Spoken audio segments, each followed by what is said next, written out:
Good morning everyone. Today we start the chapter number 8 and the name of the chapter is gravitation. So the very first question that arises in our mind is that what is gravitation? Actually in the universe everything, every object attract other objects. In the universe, every object in the universe attract every other object with the force which is called the force of gravitation. इस universe में कोई भी object दूसरे कोई भी object को attract करता है और जिस फोर्स के साथ वो अट्रैक्ट करता है उस फोर्स को हम बोलते हैं फोर्स ऑफ ग्रेविटेशन। अब देखिए कोई भी चीज़ हमारी अर्थ किसी भी चीज़ को अट्रैक्ट करती है। अगर कोई मैं चीज़ ऊपर फेंकती हूँ वो नीचे आती है, क्यों? क्योंकि जो ग्रेविटेशन फोर्स है अर्थ की वो उसको अपनी तरफ अट्रैक्ट करती है। ऐसे मेरे और इस ब्लैक बोर्ड के बीच में फोर्स ऑफ अट्रैक्शन है। कोई भी दो चीज़ें यूनिवर्स में कोई भी दो चीज़ें हैं, कोई भी चीज़ है उनके बीच में फोर्स ऑफ अट्रैक्शन होगी और उस फोर्स ऑफ अट्रैक्शन को हमें ग्रेविटेशन फोर्स बोलते हैं। ठीक है बच्चे, अब उस ग्रेविटेशन फोर्स, कितनी ग्रेविटेशन फोर्स है किसी टू ऑब्जेक्ट के बीच में, उसको हम किसकी हेल्प से एक्सप्लेन कर सकते हैं? न्यूटन्स लॉ ऑफ ग्रेविटेशन की हेल्प से। ठीक है, न्यूटन्स लॉ ऑफ ग्रेविटेशन की हेल्प से हम किसी भी टू ऑब्जेक्ट के बीच में फोर्स, कितनी ग्रेविटेशन फोर्स है वो फाइंड कर सकते हैं इजीली। तो जो न्यूटन है, अकॉर्डिंग टू न्यूटन, अगर मेरे पास टू बॉडीज हैं, एक का मास है कैपिटल एम, दूसरी बॉडी का मास है स्मॉल एम। मैंने इन दोनों बॉडीज के बीच में कितनी ग्रेविटेशनल फोर्स लग रही है, कितनी फोर्स ऑफ अट्रैक्शन इन दोनों बॉडीज के बीच में वो फाइंड करना, और इन दोनों के बीच का जो डिस्टेंस है वो आर, और जो हमने डिस्टेंस लेना है वो बॉडी के सेंटर से दूसरी बॉडी के सेंटर तक का लेना। हम ये अज्यूम करके चलते हैं कि जो बॉडी का मास है वो सेंटर में कंसंट्रेटेड, इसलिए जो हम डिस्टेंस है वो सेंटर टू सेंटर लेते हैं।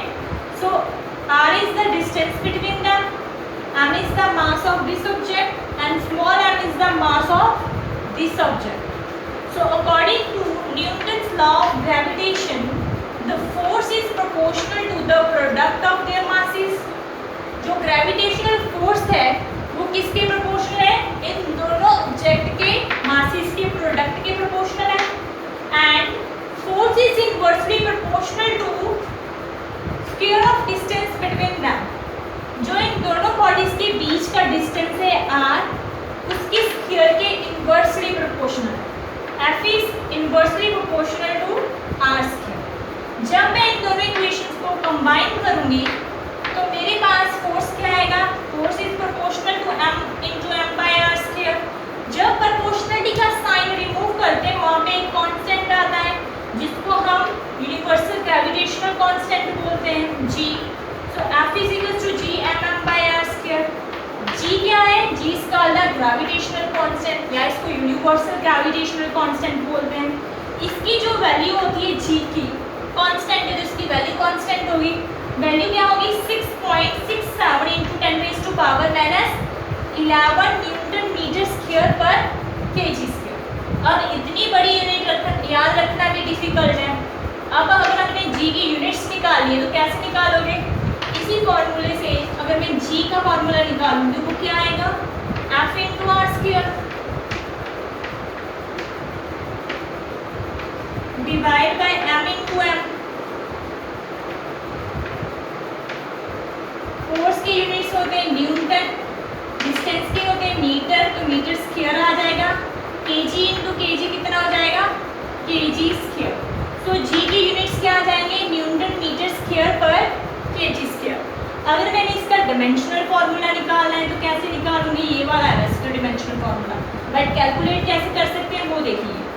फोर्स का डिमेंशनल फार्मूला क्या होता है? फोर्स का डिमेंशनल फार्मूला क्या होता है? फोर्स होता है मास इनटू एक्सेलरेशन, ये होगा m lt माइनस 2।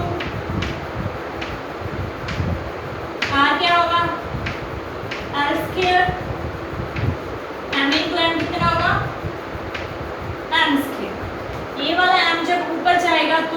जाएगा m1 -2, 1 से 2 माइनस करेंगे कितना आएगा -1, l 1 है तो ये है तो कितने l हो जाएंगे 3l³ और t -2।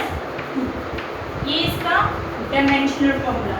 तो इसी फॉर्मूले की हेल्प से हम इसका डायमेंशनल फॉर्मूला भी ये कैलकुलेट कर सकते हैं। ठीक है बच्चे, 1 मार्क्स में आ सकता है question what is the dimensional formula of gravitational constant. तो आपको निकालना आना चाहिए कि कैसे निकालते हैं। यूनिट्स पूछ सकता है या सिंपली वैल्यू भी पूछ सकते हैं। और न्यूमेरिकल्स में हम इस वैल्यू को बहुत यूज़ करेंगे। ठीक है, तो आपको इस वैल्यू को जी की वैल्यू पता होनी चाहिए। ठीक है बच्चे, और हमारा जो नेक्स्ट टॉपिक है इस चैप्टर में वो है important points about the gravitational force. Gravitational force से रिलेटेड कुछ इम्पॉर्टेंट पॉइंट्स क्या है। First point, it is a central and conservative force. Central मतलब सेंटर टू सेंटर फोर्स है। ये फोर्स किसी बॉडी के सेंटर से दूसरी बॉडी के सेंटर के बीच में जो अट्रैक्शन है वो फोर्स है, इसलिए इसको सेंट्रल फोर्स बोलते हैं। कंजर्वेटिव मतलब कहीं पे भी हमें किसी टू ऑब्जेक्ट के बीच में फोर्स फाइंड करनी है तो फोर्स हमेशा कंजर्व रहेगी, चाहे वो अब टू ऑब्जेक्ट यहाँ पे पड़े, चाहे वहाँ पे पड़े, चाहे कहीं पे भी पड़े। तो उन टू ऑब्जेक्ट के बीच में जो फोर्स होगी ग्रेविटेशनल फोर्स वो कंजर्व रहेगी, उसकी वैल्यू हर जगह पे सेम रहेगी। सेकेंड है it is a weak force. ये बहुत ही वीक फोर्स है। अब मेरे और इस ब्लैक बोर्ड के बीच में अट्रैक्शन फोर्स है बट वो हमें महसूस नहीं हो पा रही क्योंकि ये बहुत ही वीक फोर्स है। अट्रैक्ट तो कर रहा है मुझे कोई भी चीज़ बट वो हमें दिखाई नहीं दे रहा क्योंकि it is a very weak force.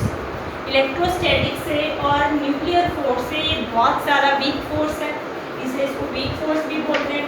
It is a independent of the medium between particles. जो बॉडीज हैं किसी भी मीडियम में अगर इनको रख दो तो जो फोर्स ऑफ अट्रैक्शन होगी वो सेम होगी। इन 2 बॉडीज़ को मैंने यहाँ पे रखा, जो फोर्स फाइंड की अगर मैं इनको पानी में रख दूँ तब भी उतनी फोर्स निकलेगी, इनके बीच में फोर्स ऑफ अट्रैक्शन सेम होगी। अगर मैं इसको ऑयल में रख दूँ 2 बॉडीज़ को तब भी उनके बीच में जो फोर्स ऑफ अट्रैक्शन होगी वो सेम होगी। इसलिए हम कह सकते हैं कि it is a independent of the force. Medium कोई भी हो, पार्टिकल कहीं पे भी पड़े तो फोर्स क्या होगी, 2 ऑब्जेक्ट के ऊपर सेम होगी। Gravitational force between 2 object are action reaction. Newton's third law of motion क्या है कि every action gives equal and opposite reaction. तो ये एक्शन रिएक्शन फोर्स है। अगर मैं ब्लैक बोर्ड के ऊपर फोर्स लगा रही हूँ, ब्लैक बोर्ड मुझे अट्रैक्ट कर रहा है तो मैं भी ब्लैक बोर्ड को अट्रैक्ट कर। अगर ये बॉडी इसको अट्रैक्ट कर रही है तो ये भी इसको अट्रैक्ट करेगी, अगर ये इसको अट्रैक्ट कर रही है तो ये भी इसको अट्रैक्ट करेगी। तो ये एक्शन एंड रिएक्शन फोर्स है। ठीक है बच्चे, इसके अलावा जो ग्रेविटेशनल पुल है हम उसको ग्रेविटी भी बोलते हैं। ठीक है, और क्या हो सकता है ग्रेविटेशनल फोर्स के बारे में। तो यही कुछ इंपॉर्टेंट पॉइंट्स थे इस फोर्स के बारे में।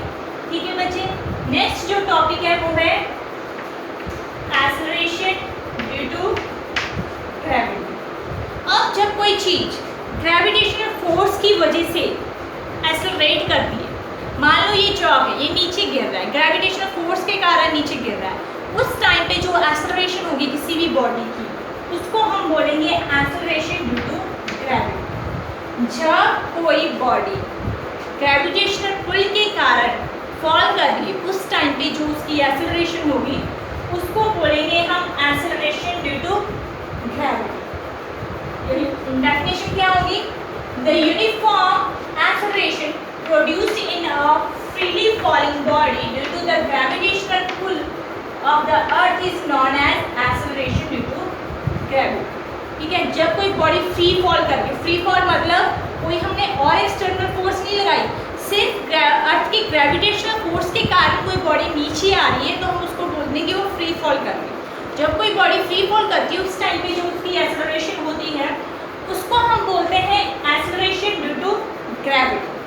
ठीक है बच्चे, अब इसका फॉर्मूला हम कैसे निकालेंगे। हमने न्यूटन सेकंड लॉ पढ़ा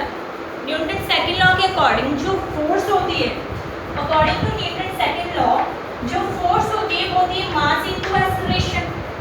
बट जब बॉडी फ्री फॉल करती है उस टाइम पे एक्सेलरेशन क्या होती है, g, acceleration due to gravity. एक पॉइंट बताना भूल गई, जो एक्सेलरेशन ड्यू टू ग्रेविटी है इसको हम जी से लिखते हैं, स्मॉल जी से, ठीक है। एक्सेलरेशन ड्यू टू ग्रेविटी को हम स्मॉल जी से लिखते हैं। इसकी यूनिट्स वही होंगी बच्चे जो एक्सेलरेशन की यूनिट्स है, क्या होंगी, मीटर पर सेकेंड, जी से लिखते हैं, ठीक है। तो according to Newton second law जो फोर्स होता है वो होता है मास इनटू एक्सेलरेशन। बट जब बॉडी फ्री फॉल करती है तो एक्सेलरेशन कौन सी होती है, ये वाली एक्सेलरेशन ड्यू टू ग्रेविटी, जिसको जी से लिखते हैं। तो फोर्स को क्या लिख सकते हो, एम इनटू जी, ठीक है, ये फर्स्ट इक्वेशन है। बट जो यूनिवर्सल लॉ ऑफ ग्रेविटेशन है या न्यूटन लॉ ऑफ ग्रेविटेशन है उसके अकॉर्डिंग जो फोर्स होती है वो ये होती है, F is equal to G M into M by R square. जब मैं इन दोनों इक्वेशन को इक्वेट कराऊंगी तो मेरे पास क्या आ जाएगा, M g is equal to G M by R square. M के साथ एम कैंसिल हो गया तो जी कितना आ गया, G M by R square. R क्या है, रेडियस ऑफ द अर्थ। जब मैं यहाँ पे जी एम और आर की वैल्यू पुट करूंगी, जी की वैल्यू कितनी है 6.67 इंटू 10⁻11 न्यूटन। अर्थ का मास कितना होता है 6 इंटू 10⁻24 kg होता है। अर्थ का जो रेडियस होता है वो होता है 6.4 इंटू 10⁻6 मीटर। जब मैं ये सारी वैल्यू इसमें पुट कर दूंगी तो जी की जो कैलकुलेटेड वैल्यू आएगी वो आएगी 9.8 मीटर पर सेकेंड स्क्वायर। जी की वैल्यू क्या आएगी 9.8 मीटर पर सेकेंड स्क्वायर। ये कैलकुलेटेड वैल्यू है जी की जो हम न्यूमेरिकल्स में यूज़ करते हैं। बट ये वैल्यू चेंज हो सकती है place to place, slightly change होगी, बहुत ज़्यादा चेंज नहीं आएगा, थोड़ी सी चेंज होगी। अब किन फैक्टर्स पे डिपेंड करती है जी की वैल्यू वो हम नेक्स्ट क्लास में डिस्कस करेंगे। अभी के लिए यहीं तक है बच्चे। नेक्स्ट क्लास में हम डिस्कस करेंगे कि जो एक्सेलरेशन ड्यू टू ग्रेविटी की वैल्यू है वो किन किन फैक्टर के ऊपर डिपेंड करती है और कैसे चेंज होती है। तो आज के लिए बस इतना ही बच्चे। Thank you, have a nice day.